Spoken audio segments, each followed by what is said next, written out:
At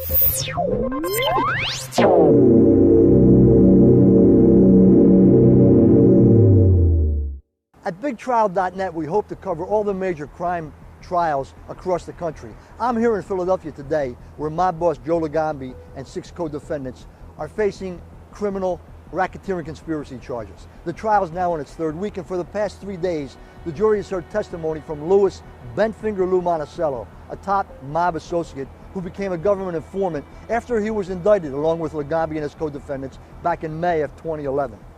Monacello was a key associate of George Borghese, a mob capo and the nephew of mob boss Joe Legambi. And Monacello has alleged that while Borghese was away in prison on a prior racketeering conviction, Monacello ran his bookmaking and gambling operations, generating at its peak about $10,000 a month. At the same time, Monacello said he was sending about $2,800 a month to Borghese through Borghese's wife. Now, the criminal charges focus on racketeering, extortion, gambling, and bookmaking. Monacello has testified at length about his role in those gambits. But more important, he has told the jury a story of a largely dysfunctional crime family. Legambi, the uncle, George Borghese, the nephew, and Borghese's brother, Anthony.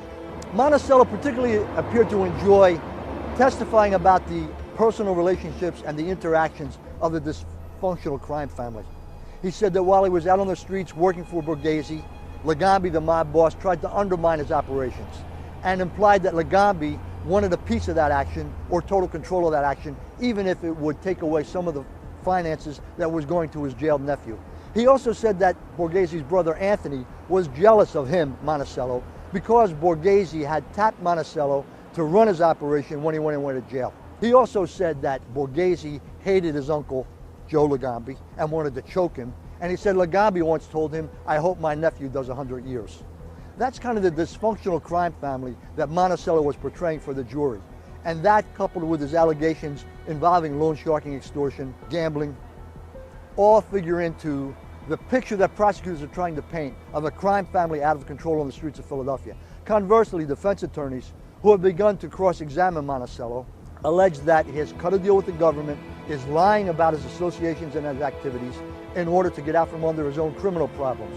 They allege that the bookmaking, the loan sharking, and the extortion, by and large, was a Monacello operation in which Borghese had no direct influence. And they also charge that Monacello continually used Borghese's name in the underworld to enhance his own status. While Legambi's friends and family members and Borghese's associates who have packed the courtroom have mocked and laughed about what Monacello has said and what he has alleged, it would be Bent Finger Lou who gets the last laugh if the jury ends up buying the story he is telling in federal court here in Philadelphia. For BigTrial.net, I'm George Anastasia.